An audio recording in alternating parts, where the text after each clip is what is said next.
At Bet365, we don't do ordinary. We believe that every sport should be epic. Every home run, every hit, every inning, every play. From the moments that are legendary to the ones that fly under the radar. See for yourself when you sign up today and get $150 in bonus bets when you bet just $5. Whatever the sport, whatever the moment, it's never ordinary at Bet365. 21 plus only. Must be physically located in Virginia. Gambling problem? Call 1-800-GAMBLER. Terms and conditions apply.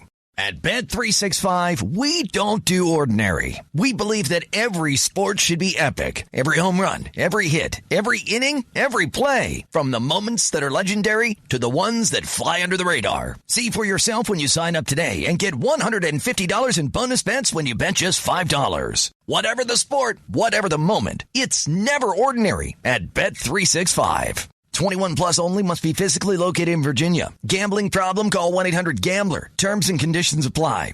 At Bet365, we don't do ordinary. We believe that every sport should be epic. Every home run, every hit, every inning, every play. From the moments that are legendary to the ones that fly under the radar. See for yourself when you sign up today and get $150 in bonus bets when you bet just $5. Whatever the sport, whatever the moment, it's never ordinary at Bet365. 21 plus only. Must be physically located in Virginia. Gambling problem? Call 1-800-GAMBLER. Terms and conditions apply.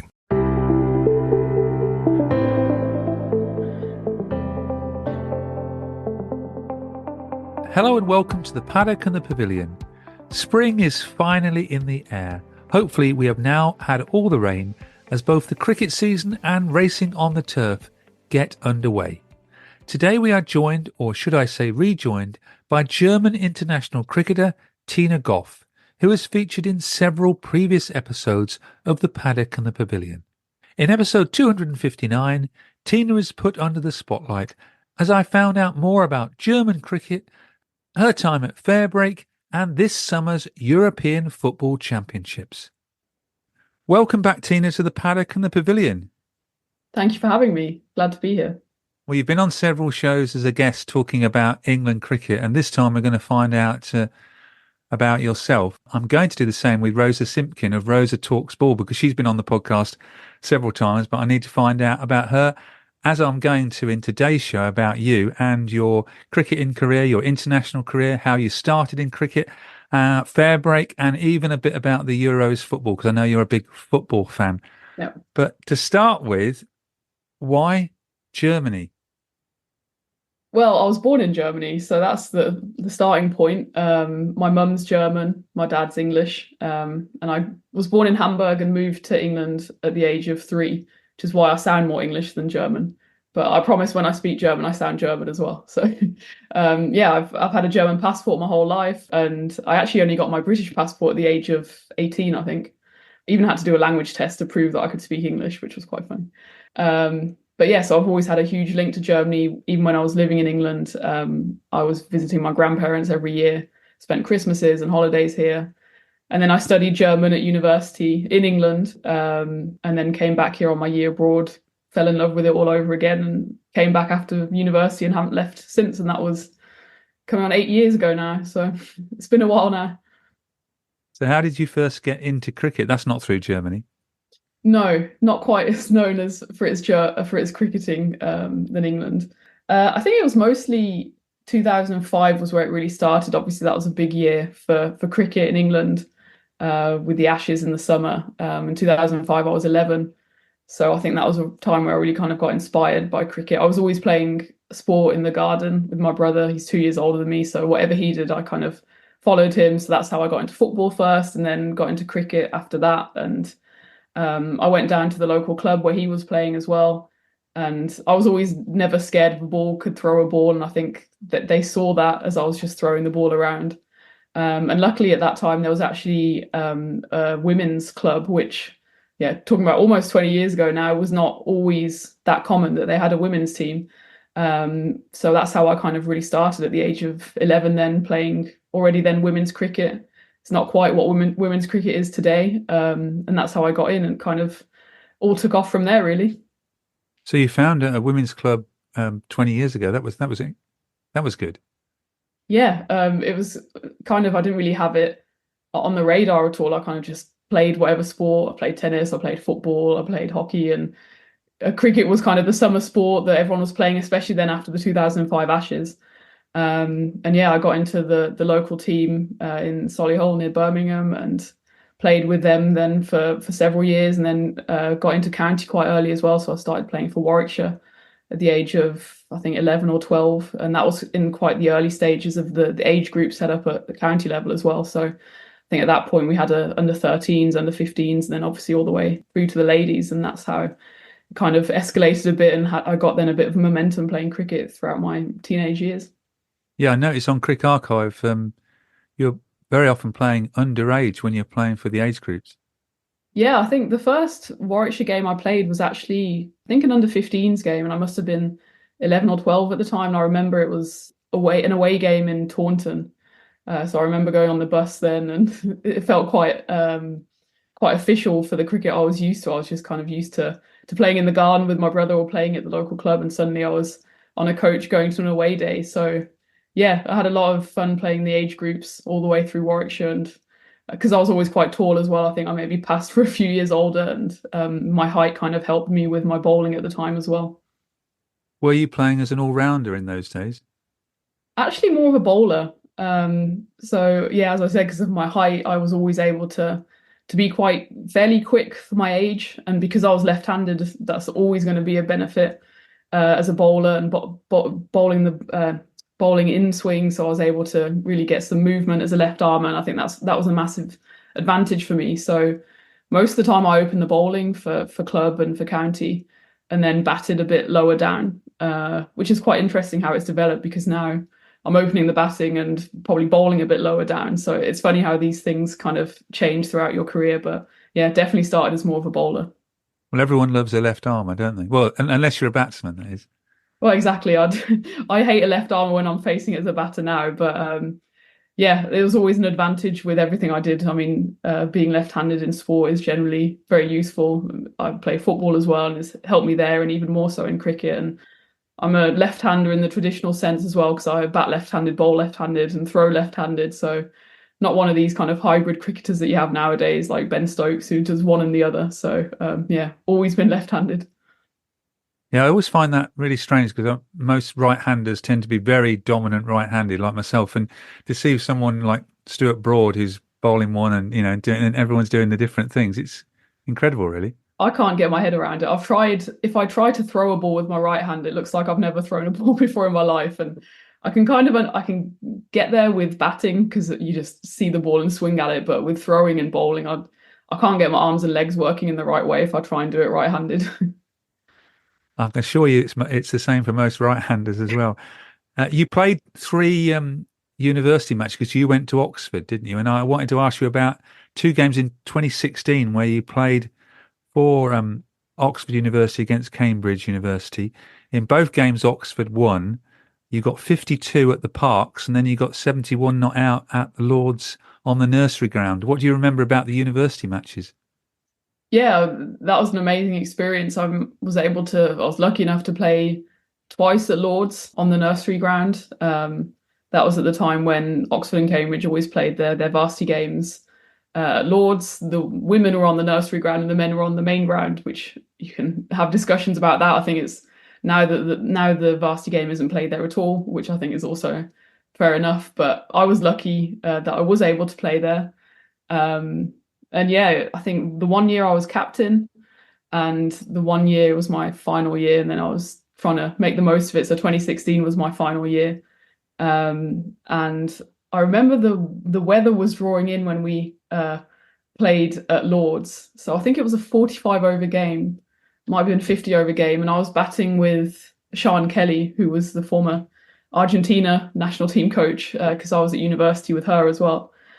And we were worried about the weather coming in, so we thought we'd try to get as many runs as possible on the board and then declare, because I think it was a 45 over game, but there was no point trying to just bat out the 45 overs and then see the rain come. So I think we declared after about 30 overs and just about managed to bowl them out before the rain came. So that was quite an unusual one-day game. So it was definitely memorable. And yeah, playing in the Parks was great as well, because if anyone else knows about playing in the Parks, it's quite a special ground, very scenic in the middle of Oxford. That was a 2020, and I think we were on the right side of that result as well. So yeah, after the Lord's game, went into the long room, got I think in one of the games I was player of the match and got the trophy presented to me by Mike Gatting, which was quite nice. So it's quite a surreal experience.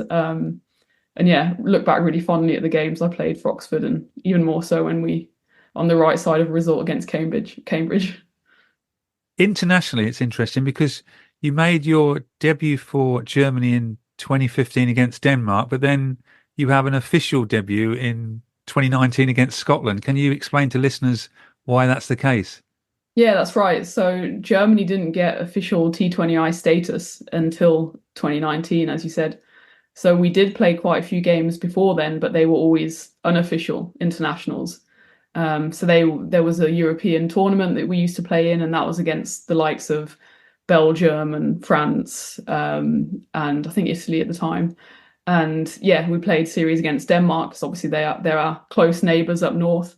So I remember my unofficial international was in Husum playing against Denmark, and that was while I was still studying at Oxford. So it was quite a culture shock to go from playing in these amazing locations like Lords and the parks to suddenly playing on on an AstroTurf pitch in the middle of nowhere somewhere in North Germany.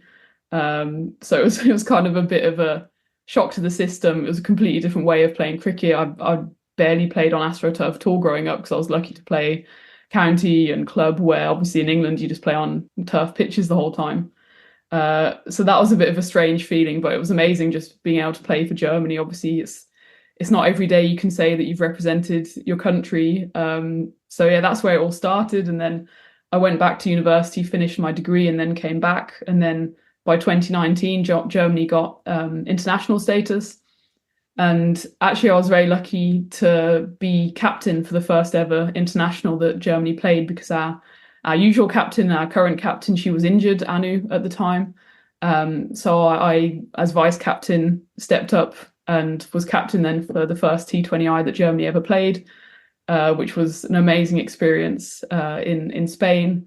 Unfortunately, we were on the wrong side of the result against obviously a very strong Scotland team.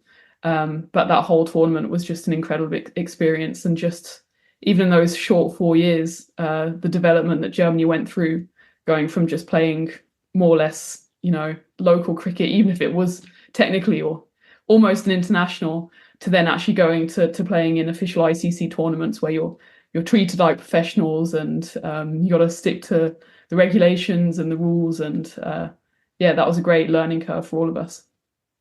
And am I right in saying that you first got to play for Germany as a result of a tweet or something? Yeah, so I was, as maybe a lot of people are, ignorant to the fact that there was cricket at all in Germany. So when I came on my year abroad, obviously it was very easy to find a football team. There was literally one at the end of the road that I joined. But of course, cricket is the main other sport in my life. So I thought it was a shame that I had to give that up for the year that I was in Germany. So I tweeted something like, "It's a shame that there's no cricket in Germany." And I got a tweet back from the DCB, so the German Cricket Federation, saying something along the lines of, "We have cricket, here we are, come join us." They must have had some kind of Twitter alert set up for Germany and cricket as a keyword. So yeah, that's kind of how it all started. They then sent me the email of a local club, which of course I didn't even know existed. And that's how I really got into cricket in Germany. And that's the club that's still local to me here around the corner. So yeah, it all started with a tweet. So Twitter can be useful every now and again. Yeah, I'd agree there, every now and again. Coming up later in the show, Tina chats about her time playing at the Fairbreak International tournaments in 2022 and 2023. The Paddock and the Pavilion has listeners across the globe, and I would love to hear from you. Email me at thepaddockandthepavilion@gmail.com, DM me on X, Facebook or Instagram, and let me know where you are listening from. I will then read your name out on our next episode. Now back to Tina, who talks about playing for Germany during the COVID year of 2020. And then the next year, 2020, you're faced with COVID, like we all were, and you particularly had a good year. I noticed that Germany had quite a few games in COVID year. Yeah, 2020 was a crazy year for all kinds of reasons, and for German cricket in particular. So we went on a tour to Oman in February 2020, and there was kind of rumblings of COVID across the world already by then. So we went to the airport and we saw a few people in masks, and we thought, okay, didn't really think much of it. Had an amazing tour in Oman. We played floodlight games at the Oman Cricket Academy, which subsequently has hosted World Cup games. So that was an amazing experience. That was our first really big overseas tour for Germany. And then when we came back, I think it was just very end of February. And then obviously within a few weeks, COVID hit. So we'd, I think, managed to sneak in the final international series before COVID. And then come summer, we had this tour planned against Austria. And of course, we're quite lucky in Germany that we're in the middle of Europe. So you can pretty much get to 6 or 7 different countries just by car or by train. Don't have to jump on a plane or anything. So we were still able to play the series in Austria. I think this was August 2020, under these crazy conditions, which kind of feels like a weird dream or nightmare now, where the ball was desanitized at the end of every over, and you weren't allowed to high five, and all these kind of crazy things that we remember from COVID, which you kind of got used to a bit quite quickly, actually. But now looking back on it, seems crazy. So yeah, we played that series. It was a really successful series for us as a team. We won all the games. We had a few records along the way. So I think we had Anu, our captain, got a double hat trick. I was lucky enough to score my first international century, or first and only so far.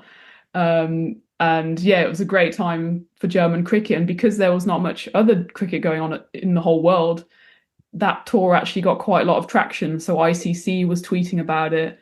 We were getting quite a lot of media interest because obviously there was so little sport going on across the world that people were just latching on to any sport just to kind of get their fix of action. So yeah, that really kind of put Germany on the map when it came to cricket, and got us a lot of publicity and a lot of support, which was great in an otherwise kind of crazy time. It was nice to have a few positive reflections to look back on during that COVID time. And how has German cricket progressed since you started playing, even going back to 2015? I know you're ranked 33 in the current rankings. It's progressed a lot. I think our current ranking doesn't really do us justice. The rankings are quite flexible, and we kind of have found ourselves going up and down the rankings in the last couple of years. But just to see the development of the team and of cricket in Germany as a whole is incredible, to go from, 1 or 2 teams domestically in the country to having a whole Bundesliga with competitive cricket played throughout the country, and really having like a competition for places in the national team, which is what it should be, rather than, even 2015 when I started getting involved, if you could kind of hold a bat and throw a ball, then you were asked if you could play for Germany. Whereas now it's really kind of a competitive environment. And yeah, I'm just looking forward to seeing what the future holds, because if we keep developing like we do, then I think we can definitely crack the top 20 and really establish ourselves in kind of qualifiers, in tours and series, to show that we are a bit of a force to be reckoned with. Because in last year's qualifiers in Jersey, you narrowly missed out on getting promotion, didn't you? Yeah, that was a tough one to take. So we kind of had, and it's not an excuse, but we had so many things go wrong in that tour. And starting off with the fact that all of our bags got lost, thanks to British Airways. They all stayed in Heathrow while we went to Jersey, which meant that even going into the first games, we didn't have any of our kit. We had to go to Sports Direct to buy just basic clothing. So that wasn't the best of starts for the tour. And despite that, we actually started the tournament really well, and we got a few wins on the board. And then, unfortunately, we narrowly missed out to France in the final game, but they played really well in that game. So all credit to them.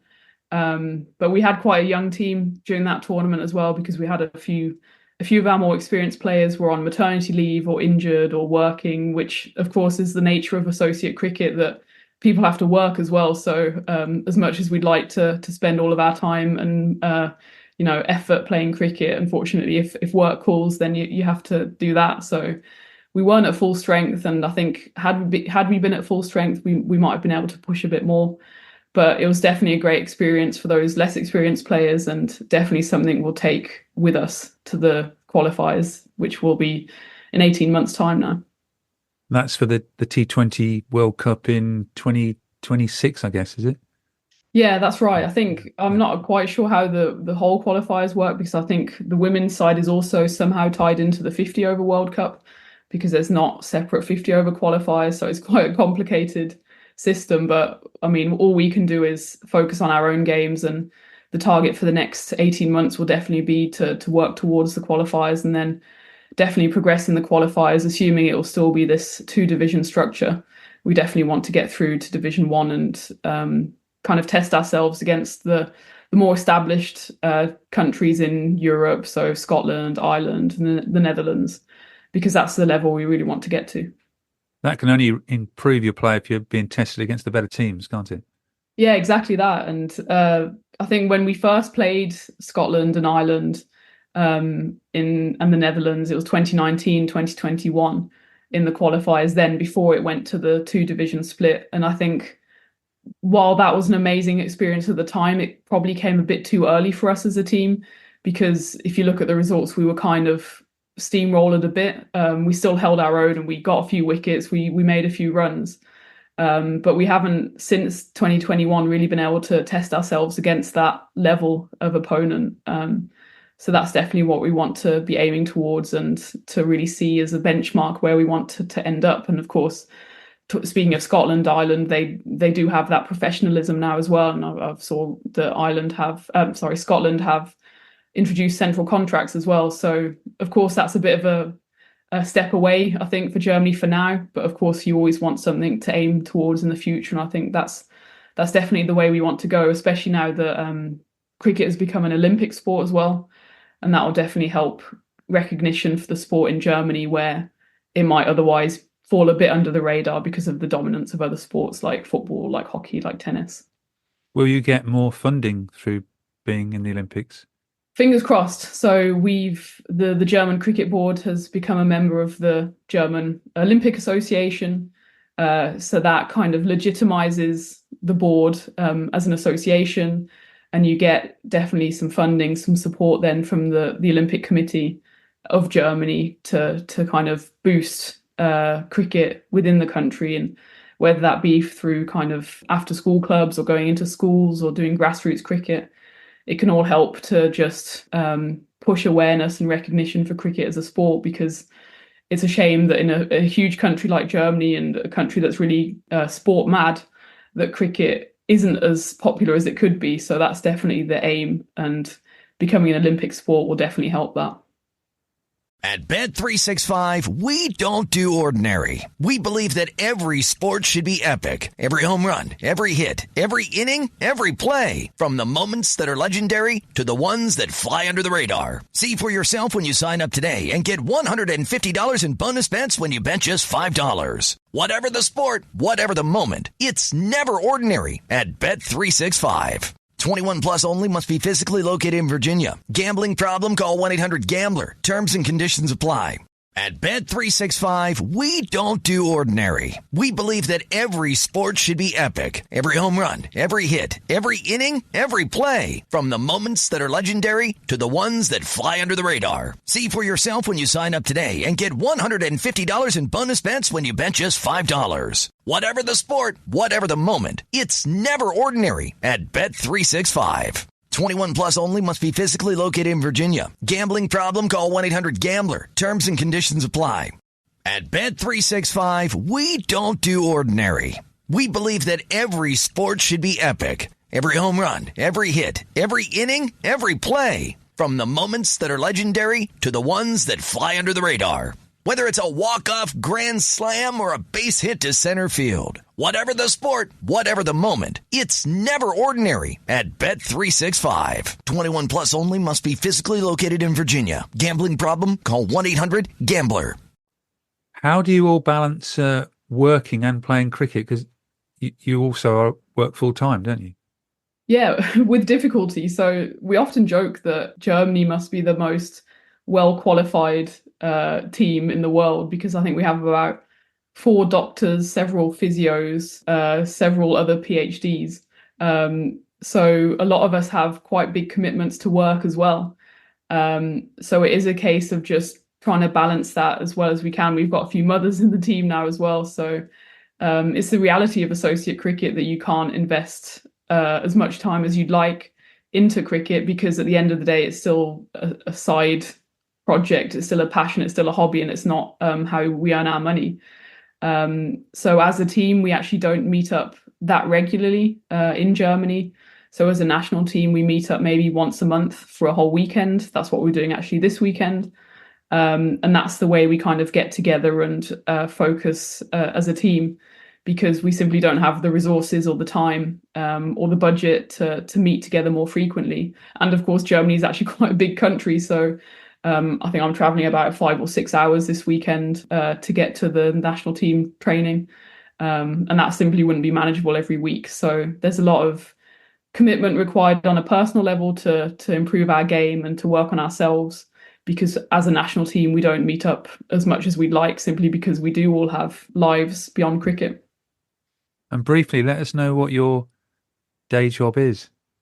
So I work as a researcher in statistics. So my day job is actually quite closely related to cricket because I do a lot of research on sports statistics. So I quite often find myself on Cricinfo or websites which otherwise might just be used for hobbies and sports fans. That's what I do as a daily job. So it's definitely something I love doing, and yeah, being able to crunch the numbers and look at sports from kind of an analytical point of view does help me as well. I think in my cricket as well to kind of analyze things and see what areas can be improved upon. So when you finish your career, you're going to be an IPL data analyst, are you? Yeah. Yeah, maybe. I mean, I do like looking at the numbers, and I'll try when I actually play cricket. Conversely, I try to switch off a bit from that because what served me well in the past is kind of always just relying on my instincts and not worrying too much about the numbers or the probabilities or the averages, because I think you can start drowning in that. And I mean, you notice it now in modern cricket, the amount of data that they use to just get those marginal gains is incredible. Luckily, I think for Germany or for the level I'm at, I don't quite need to go into that level of detail because I think it would drive me a bit mad. One question I must ask you, I've heard this asked to you before, but have you still got the highest international T20 average? I do at the moment. So I think I'm about zero point zero 0.06 ahead of Talia McGrath. So every time she plays, I keep an eye out because I obviously want her to do very well. And well, as long as Australia aren't playing England or Germany. But yeah, she's kind of jumped above me a few times and then goes back below me. Of course, she plays some of the world's best players, so I think it's fair enough that maybe she doesn't average, I think it's at 42 or so every single game. But yeah, I think now, as of today, I have the highest average in the world. So maybe I should just retire now and quit while I'm ahead. Yeah, 36 matches. Your current average is 42.91. At least we officially know now you've got the highest T20 average in women's cricket. Yeah, let's see how it goes after this summer. But hopefully, if I can keep on averaging at 42, I think I'll be happy. On the subject of internationals, you've played twice at Fairbreak in 2022 in Dubai and 2023 in Hong Kong. What sort of thrill was it playing with all those international stars, playing with them and against them for the Falcons? Oh, it was an indescribable, amazing experience to have those kind of players lining up with me. So I've had Danny Wyatt, Susie Bates, Marizanne Kapp all in my team.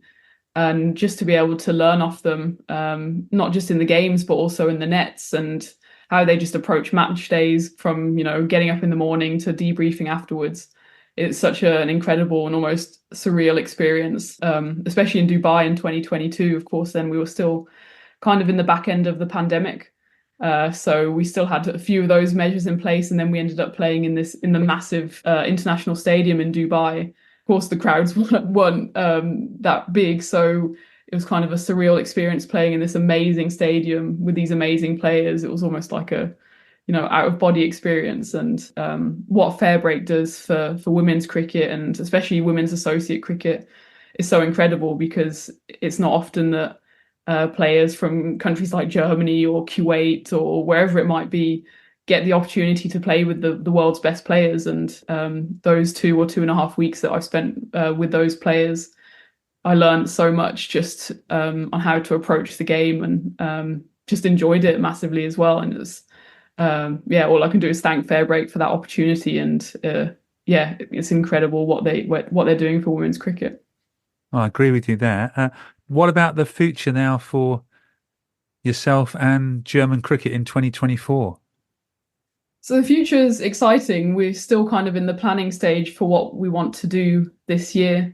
We've had a new coach start with us this year, and he's bringing in real fresh ideas and exciting new directions for us to go in. And the plan is then for this year to play some internationals. Of course, we're outside of a qualifier year this year, so we'll be back in the qualifier year next year.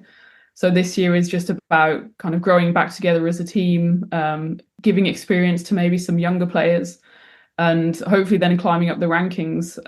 Nothing's fixed so far, but we're hopefully playing in a tri-series here or there to get some experience on the board, and to play some more T20Is, because ultimately we just want to play as much cricket as possible, because it's difficult when you're in Germany to play that much cricket, because you don't have maybe the opportunities to play club cricket or county cricket like you might do in England or in Australia. So every time we get the chance to play international games at a good level, we really jump at that opportunity, and that's the best way for us to grow and to develop. And long-term future is then the qualifiers next year, where we really want to get through the Division 2 round this time and make it to Division 1 and get as far as we can in that tournament. How many grass pitches have you got in Germany? I think 0 officially. So my club here in Hamburg, we've tried to do grass pitches with some success. The trouble is that you don't have the facilities or the know-how here to really develop grass pitches. If you think about the clubs you have in England, almost every club has some kind of groundsman who's maybe played cricket for 40 years themselves and then went into groundskeeping. And that kind of knowledge just isn't here in Germany, and we don't have the equipment either. So a heavy roller, for example, is a complete luxury here. So we do have a heavy roller at the club here in Hamburg, and we've improvised by putting some of the strongest lads on the heavy roller and sitting with them on it, so that we could get some kind of heaviness to the heavy roller to try and flatten the pitch. But it's a bit of an uphill battle. So almost all of the pitches in Germany are AstroTurf pitches, because of course that's much easier to just drop down in any kind of field, and it's more sustainable. But of course then it's quite difficult then if you do go to qualifiers, for example, like we played when we played the qualifiers in Spain, you're suddenly playing on grass pitches, which for me is not too bad, because of course I have experience of playing in England, but for some girls, they've never played on a grass pitch before. So whether you're a bowler and having to work out how to land on a grass pitch, or a batter with the ball suddenly going sideways, even just down to the footwear you have to wear, is just considerations that maybe we take for granted in England or Australia or wherever it might be. You suddenly come to Germany, you're playing on an AstroTurf pitch where someone who's bowling 60 miles an hour can get it bouncing over your head. So it is quite a different game. It's a different style of cricket to get used to.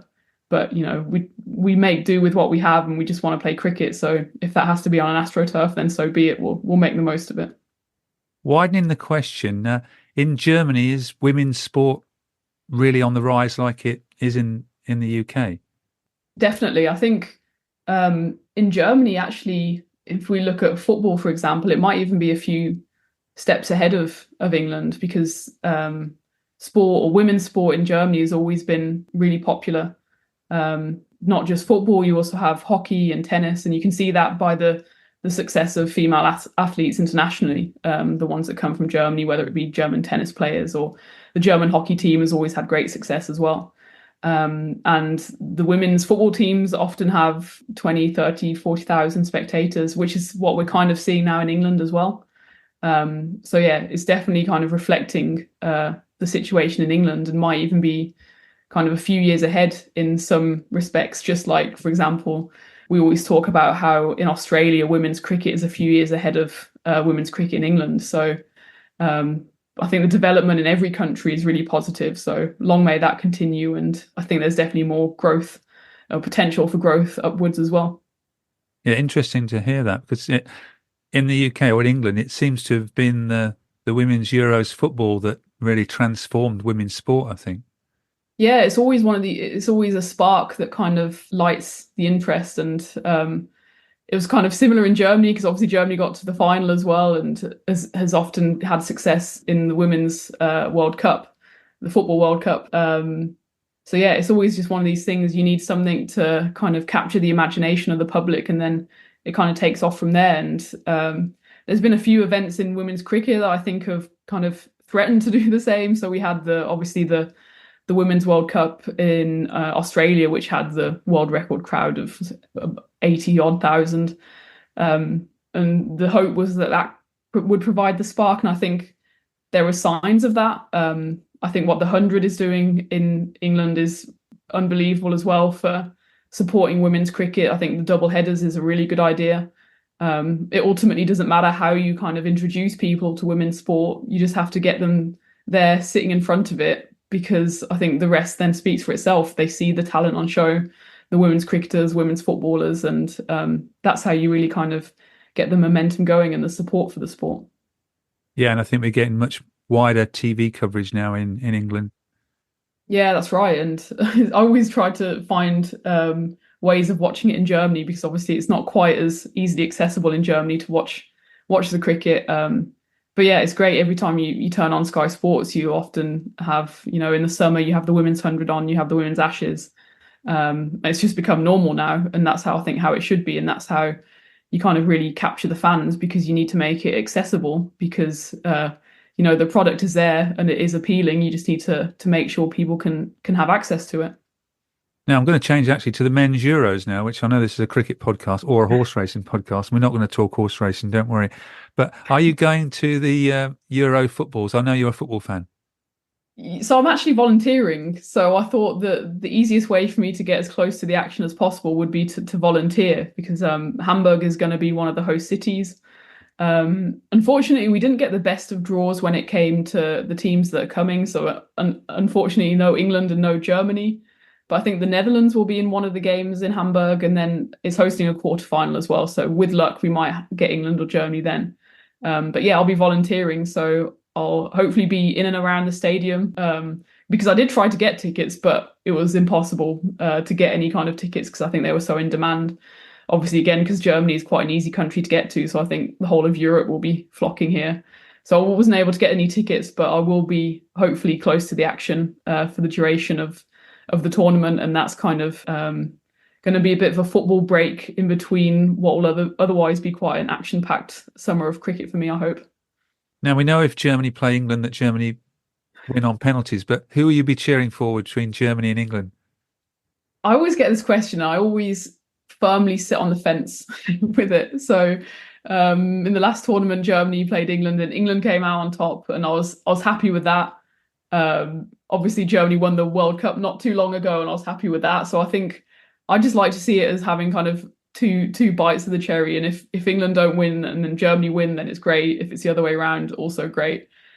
It kind of is a bit dependent on what country I'm in as well, because you kind of get a bit caught up in the whole atmosphere and the passion of it. So if I'm in England, maybe I'm going a bit more for England. But this time, obviously, if I'm volunteering, involved in the setup, and I'm in Germany, maybe I have to tend a bit towards Germany. But as things are going, I think England might have a bit of a better chance. So maybe I'll just hedge my bets for now and see how it goes. Yeah, you can't really volunteer in Germany with an England flag on, can you? No. No, it's probably not the best idea. I mean, the big rivalry Germany has is actually with the Netherlands, so that's always their number one rivalry. So it will be quite interesting if that matchup happens. The same as if England somehow kind of get up against Scotland. I mean, the opening game is Germany against Scotland, so that will definitely be a great occasion. And the German football team aren't doing the best at the moment, so I would give Scotland a bit of an outside chance to win that one as well. So we'll see how it plays out. But it's just great to have a kind of international tournament like that happening in your own country, and it's just great to be a part of. We all know what the Germans are like in competitions. Even when they've got a bad side, they still seem to manage to get to finals and semi-finals. Yeah, exactly. That's the winning mentality we need to kind of take on board for the cricket team as well. I think we just need to get that winning mentality, and then there'll be no stopping us. Thanks very much for joining us on the Paddock and the Pavilion, Tina. The very best of luck to Germany. I'm not going to say Germany in the Euros, but German cricket. And thank you again for joining us to tell your story. Thanks a lot for having me anytime. Sports Social Podcast Network.